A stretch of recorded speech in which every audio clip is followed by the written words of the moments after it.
ஒரு மனிதன் சுஜூதில் கேட்கிற பிரார்த்தனை, சுஜூதில கேட்கிற பிரார்த்தனை அது அல்லாஹ்விடத்தில் ஏற்றுக்கொள்ளப்படும். அல்லாஹ்வுடைய தூதர் ஸல்லல்லாஹு அலைஹி வஸல்லம் சொன்னாங்க, அக்ரப் மா யகூனுல் அப்து மின் ரப்பிஹி வ ஹுவ சாஜித் ஃபஅக்ஸிரு ஃபீஹி துஆ ஃபகமினுன் அன் யுஸ்தஜாப லகும். அல்லாஹ்வுக்கு மிக நெருக்கமாக ஒரு அடியான் இருக்கிற சந்தர்ப்பம் சுஜூத், சுஜூதுடைய சந்தர்ப்பம். சொல்லி போடு அல்லாஹ்வுடைய தூதர் ஸல்லல்லாஹு அலைஹி வஸல்லம் சொன்னார்கள், இந்த சுஜூதில் நீங்கள் துஆக்களை அதிகப்படுத்துங்கள், உங்கள் துஆக்கள் ஏற்றுக்கொள்ளப்படும். அது ஏற்றுக்கொள்ளப்பட மிக தகுதி வாய்ந்தது என்று அல்லாஹ்வுடைய தூதர் ஸல்லல்லாஹு அலைஹி வஸல்லம் சொன்னார்கள். சஹீஹான செய்தி. அப்ப அல்லாஹ் நெருக்கமா, அல்லாஹு தஆலா அடிவானுக்கு வார நேரம் நாம் அல்லாஹ்வுக்கு நெருக்கமான இடம் சுஜூதில இருந்து துஆ கேட்பது என்பது இன்னும் அல்லாஹ்விடம் எங்களை நெருக்கி வைக்கும். அல்லாஹ்விடம் எங்கள் தேவைகளை முறையிடும் பொழுது அல்லாஹ் அதை ஏற்றுக்கொண்டு எங்களுடைய உள்ளத்துக்கு ஒரு அமைதியும் நிம்மதியும் தருவான் என்பதில் எந்த சந்தேகமும் கிடையாது. ரெண்டாவது, சுஜூதுல எப்பயும் கேட்கலாம். சுஜூதுடைய வேளையில் நாம் துஆ கேட்கலாம் உண்டு. ரெண்டாவது, சுஜூதுடைய வேளையில் எல்லா மொழிகளிலும் கேட்கலாம், எந்த மொழியில வேண்டாலும் கேட்கலாம். அரபுல மட்டுமல்ல, சிலர் சொல்லி கொடுப்பாங்க அரபுல கேட்டா தொழுகை பாத்தில் ஆயிரும். அப்படி கிடையாது. நீங்க ஃபக்திரு ஃபீ துஆன்னு சொன்னாங்க ஸல்லல்லாஹு அலைஹி வஸல்லம், துஆவை அதிகப்படுத்துங்கள் என்று சொன்னாங்க. அதிகப்படுத்துங்கள் என்று சொன்னால் நீங்க அதிகமா கேளுங்கள். அப்ப எனவே ஃபர்லான தொழுகைகளில் அறிஞர்கள் சொல்லும் பொழுது ஃபர்லான தொழுகை குறிப்பிட்ட ஓதல்களோடு தொடர்பட்டது என்பதனால் அதுல கேட்கக்கூடாது என்பதல்ல, அதைவிட சுன்னத்தான தொழுகைகளில் கேட்பது சிறந்தது.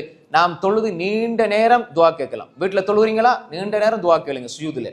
தமிழ்ல தெரியுமா, தமிழ்ல கேளுங்க. உங்களுக்கு இங்கிலீஷ் தெரியுமா, அதுல கேளுங்க. உங்களுக்கு சிங்களம் தெரியுமா, அதுல கேளுங்க. அல்லாஹ்விடம் நீங்கள் துஆ கேட்க வேண்டும். ரசூல் ஸல்லல்லாஹு அலைஹி வஸல்லம் சொன்னாங்க, நீங்க ஃபக்ஸிரு ஃபீ துஆ, துஆவை அதிகப்படுத்துங்கள். மனசால நினைக்க சொல்லுவாங்க. மனசால நினைக்கிறது என்பது அங்க கிடையாது, கேட்க வேண்டும், வாயால கேட்கணும். சுஜூதுல கேளுங்க, அல்லாஹு தஆலா ஏற்றுக்கொள்வான். அந்த சுஜூத் இந்த கியாமுல் லைல் இருந்தாலும் சரி, அல்லது நீங்க தனியா தொழுகிற தொழுகையில் இருந்தாலும் சரி, முன்பின் சுன்னத்துக்கள் இருந்தாலும் சரி, துஹா தொழுகையில் இருந்தாலும் சரி, வித்ர் தொழுகையில் இருந்தாலும் சரி, இஸ்திகாராவுடைய தொழுகையா இருந்தாலும், எந்த சுன்னத்தான தொழுகையா இருந்தாலும் நீங்கள் துஆ கேட்கலாம். எந்த மாற்று கருத்தும் அதிலே கிடையாது. சுஜூதில் தொழுகையில் துஆ கேட்க வேண்டும். சிலர் என்ன செய்வாங்கண்டா, சுஜூதுல துஆ கேட்டா கபூல் ஆகும், சுஜூதுல துஆ கேட்டால் அல்லாஹ் ஏற்றுக்கொள்வான் என்று இவங்க சொல்லி கொடுப்பாங்க. நீங்க சுஜூதுல தொழுகையில தமிழால கேட்டுறாதீங்க, அரபு அல்லாத மொழிகளை பயன்படுத்திடாதீங்க. அப்படி பயன்படுத்தினா தொழுகை பாத்திலாயிரும் என்று சொல்லி கொடுத்ததனால் சுஜூது தொழுகை முடிஞ்ச உடனே சுஜூதுக்கு போய் துஆ கேட்கிறாங்க. அங்கேயும் ஒரு சிலரை பார்த்தேன், தெரியாம செஞ்சிருப்பாங்க. தொழுகை முடிஞ்ச உடனே சுஜூதுக்கு போறாங்க, சுஜூதுக்கு போய் துஆ கேட்கிறாங்க. இப்படி ஒரு சுஜூத் கிடையாது. இது பிதா, இது பிதாத், இது கூடாது. நபிகளார் ஸல்லல்லாஹு அலைஹி வஸல்லம் வழிமுறையில் கிடையாது. சுஜூத் எங்க சுஜூத், தொழுகையில் உள்ள சுஜூத் தான். சுஜூத்னா என்ன, தொழுகையில் உள்ள சுஜூதுல துஆ கேட்கிறது. இப்படி துஆவுக்காக வேண்டிய ஒரு சுஜூத் கிடையாது. அல்லாஹ்வுக்கு நீங்க நெருக்கமா இருக்கிற சுஜூத்னா தொழுகையில் இருக்கிற சுஜூத் தான். சும்மா ஓடி ஓடி வந்து சுஜூதுல விழுவுறது அல்ல. ரசூலுல்லாஹ் சுஜூத அதிகப்படுத்துங்கன்னு சொன்ன ஹதீஸ் எல்லாம் சுஜூத சும்மா வந்து செய்யறது அல்ல.